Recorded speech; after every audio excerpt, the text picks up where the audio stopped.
So my name is Kuol. I don't know if any of you has met a former child soldier. Have any of you met? Okay, so you have met one today. So if you have not met them, it's because they are not open to doing things differently or they are dying in silence. And I have seen so much that I want to redesign what I want to see and what my children will see. So that is me in the picture, and this is the reason I do what I do. I have been affected firsthand by the war in South Sudan. Many of you know South Sudan. And I felt like there is something I can contribute to change the status quo. The black thing you see there is still me when I was tortured.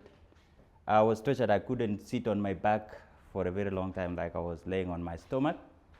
And that left a lasting impact, not only on my physical health, but also on my mental health.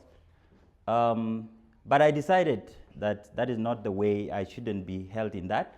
So I became a peace builder.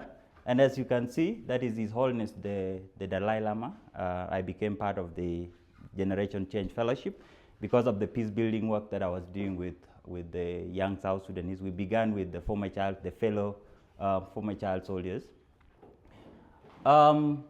So the work that I do currently is on three pillars: peace building, livelihoods, and education. And I do this with the fellow South Sudanese refugees in northern Uganda. So when we became refugees in 2013, and the conflict in South Sudan is historically rooted. So this is like something that has been there for a very long time, like tribes against tribes. And this is something that nobody has tried to change. So when we were brought to shared refugee settlements, there were different tribes coming together and there were clashes. So we had to think about how do we make people interact so that these things can be changed. We use the sports, as you can see, chess games, football, and the chess game at the end, one of our players represented South Sudan in India in 2022. These are football pictures. These are youth from different tribes are brought together through sports, and they can interact, like change their mindsets, what they think about other tribes.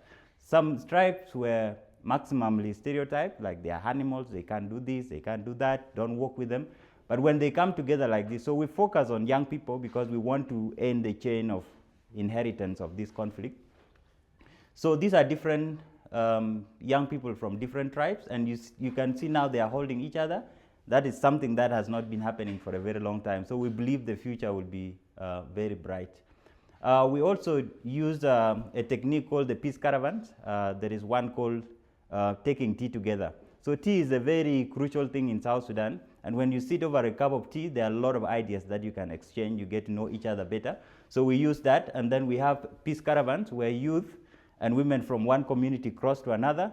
They identify one person that they need to help, and then they can help. So there is a sense of belonging. When you are helping someone from another tribe, you are believed to be one of them. These are youth doing a dialogue. So that the other side has something we call the leadership challenge. So these are youth from different tribes working together.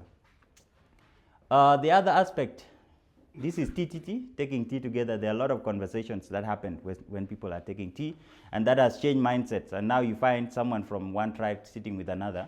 And then we also want to promote our cultures, like there are cultural performances when we are done taking tea, and it helps people to appreciate each other's tribe.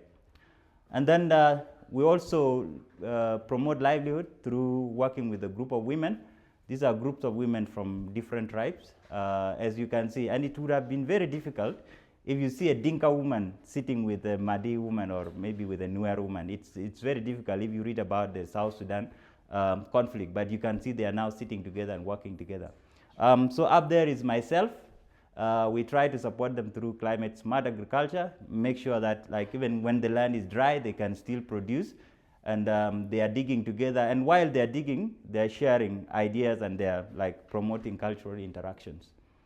That is in Ajumani, a refugee settlement in northern Uganda. Still, some of them that we have empowered through different supports.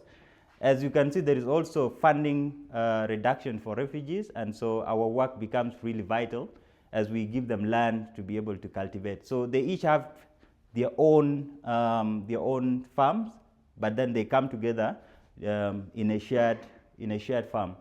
So that is what they do after having activities in their farms. They come together to interact.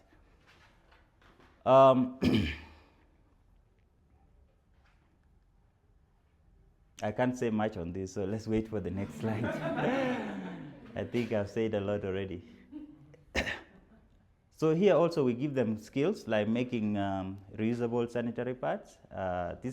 Each of them has different skills, and so they exchange these skills, and that helps them to not only provide for themselves, but to get incomes from those skills.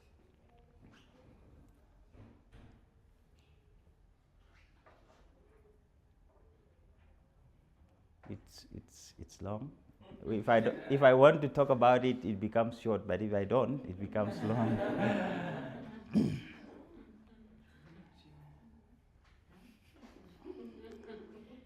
Okay. I think it is stuck. Yeah, but maybe it's communicating. It's telling us that this is some work that needs to be done more. Yeah, so these are some of the beautiful arts that they also do. Some of them are skilled in making beads. All over is the flag of South Sudan that looks similar to that of Kenya. So if you want the Kenyan flag, they can also make it, and then you give them some money. So these are cultural things. They are used for cultural performances. We also sell them to people who are having weddings. This is a popular South Sudan milaya. It is handmade. They also make it. They train each other to make them. One milaya like this, if somebody's wedding, can cost like $300, and if they sell that, they can get a lot of money that they save as a group. It's also a sign of cultural pride. We have aspect in education. We have a library. It was intended to be like for peace education, but of course, peace is related to many other things, and there are no libraries in the refugee settlement, so it becomes a one-stop library for very many things. So there it is.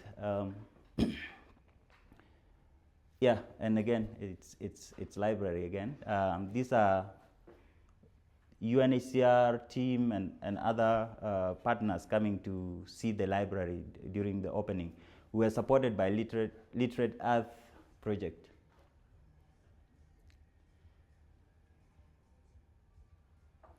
So there is our website. My call to action to you is to promote our work, and I know many people really struggle to know like if the child soldiers are able to do anything. So now you know you can carry the message that the child soldiers cannot die in silence. They have contribution to make to their communities. Thank you.